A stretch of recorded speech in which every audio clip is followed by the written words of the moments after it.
People deluded, I'm back again. Now, you lot know I love football. Everybody's a genius in hindsight, but I did believe Harry Kane was good enough to play for Spurs eventually. I'm not going to sit here and say I thought he could be the striker he is today. I couldn't see that. I just knew the man had a nature for scoring goals. I think if you actually go on my timeline from about whatever year it was, I remember for a period people retweeting it. I think the caption was Harry Kane's a mad striker.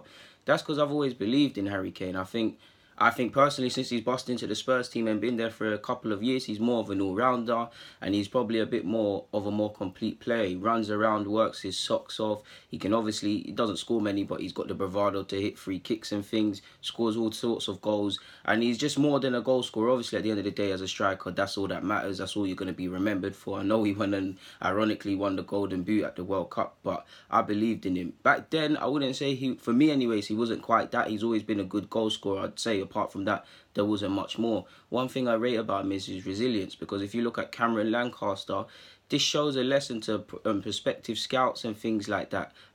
Cameron Lancaster, I think he's 26, 27, same age as Harry Kane. Was ahead of him in the pecking order. At Spurs, was seen as the next one up. I think he actually got 12 minutes or so playing for Spurs in 2012 off the bench.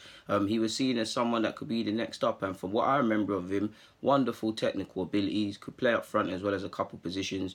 Decent pace, like I said, technical ability. Obviously, he had a knack for scoring goals, could score all sorts of goals, was a bit of a talisman like that. And you could see why he was highly rated, essentially. I think the old coaching staff said he had a fair crack at it. And obviously, people are probably looking at this video, who the hell is Lancaster? And it's sad, I don't want you lot to diss him and things because it's sad, but it shows a lesson as to scouts. It shows humble pie, because many people were saying this is the guy, Kane isn't going to make it. Obviously there's a bit more factors as to why both got their chances, but one's a household name and's won the Golden Boot, and the other you don't know who he is. He's 26 and I think he's playing in the second division in America, and he was ahead of Kane in the pecking order, allegedly coming through the academy.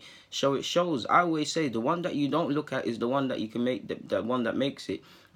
Everybody can see, no disrespect to Jadon Sancho, he's a baller, but everyone can see Phil Foden, Jadon Sancho and Ryan Sessegnon and all of these sick players. Everyone can see these players are going to be ballers. It's all about, again, it's all about finding the Harry Kanes, the ones that have to be a bit resilient, the ones that you sleep on, because it's the ones you sleep on, the ones you don't look at, the ones that make it, to be honest with you.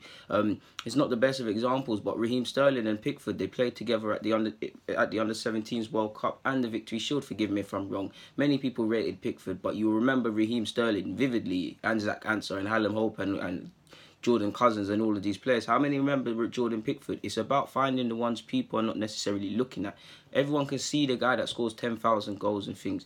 And this also shows as a reminder that you can't predict the future. Like, potential is just potential. Cameron Lancaster, through no fault of his own, he had a couple of really bad injuries to which it took 6 months or so to work his way back.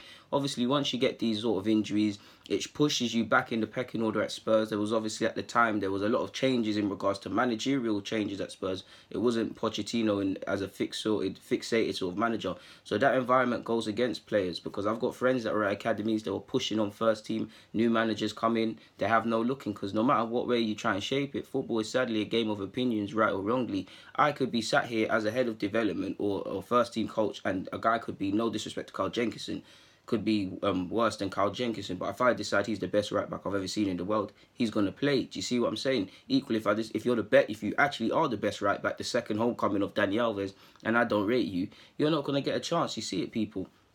Now, obviously, the environment that Spurs were in the sense that they haven't got the stability as a club that they have now, went against Cameron Lancaster. He had some mad injuries. He actually probably went out on loan too early. I think it's 18, 19. He went to Dagenham, so you can imagine the sort of football played. No disrespect to Dagenham in the league, but from what I remember of Cameron, he was more of a technical-based player. He wasn't a sort of fighter. He could fight, but he weren't a fighter in that he's going to be holding up long balls and stuff. And he's essentially a teenager them times. He was reasonably developed, but he's still a teenager developing, going into a physical league and being a technical-based player. You can see the struggles, and to this current day, I know it's changing. A lot of people are going to Germany, and I'm happy to see that.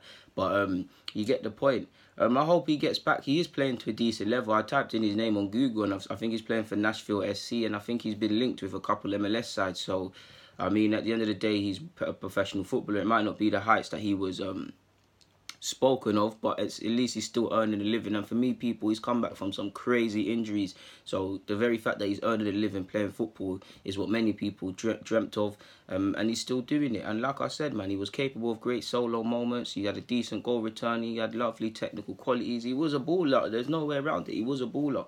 It's not his fault at all as to why he didn't get more chances or didn't possibly make it. I'm just making this vid because it's different, man. And I also have to ask. Obviously, Harry Kane, I think he would have, but Rashford got his chances through injury. But if you imagine if Kane came through similar under Rashford, if that he was the 17, well, he wasn't 17, 18, 19, however Rashford is now, I don't want to say it's been plain sailing, but you see how he comes in this side. He's this teenage, not wonder kid, but wonder kid. He's playing for United. He's going on with England. He's scoring I swear at a point Rashford scored in all his debuts and things like that. That's why I rate Kane more, because imagine if Kane came through them times, what his goal record would be saying now. I know Kane is 26, 27, and it feels like he's been around for years because he more or less has now. But just imagine, people. But by the same token, I'm saying that and saying he could have scored mad goals. But by the same token, would he be the player he is now? Would he have the resilience? Because I think that's the thing I rate about Kane the most. He's resilient. He's had to fight for a career. Now it's all Harry Kane, one of our own golden boy Spurs and England striker, but once upon a time it wasn't like that. So if he didn't have to have that resilience to constantly, well, being forced to survive going out on loan, being forced to take his chances when they came at Spurs,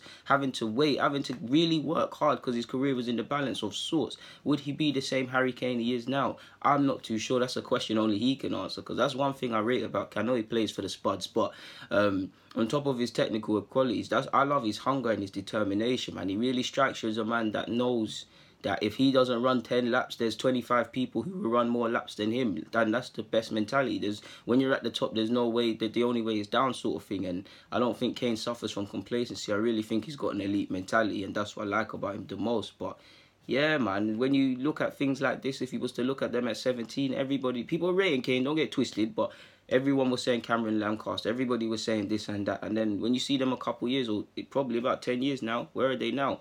Football is a reminder of it. We're constantly learning. You cannot predict the future, people. And sometimes, through no fault of a player's own, like Cameron Lancaster, there's things you can't control with the environment, with possibly going on to loans that don't help you. The main one, injuries, big injuries as well.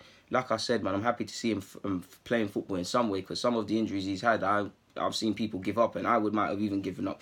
So he's a resilient character himself. But for 90 days, people, I ain't got much to say, man. So I'm going to get out of your hair. People, deluded, stay safe. I'm out.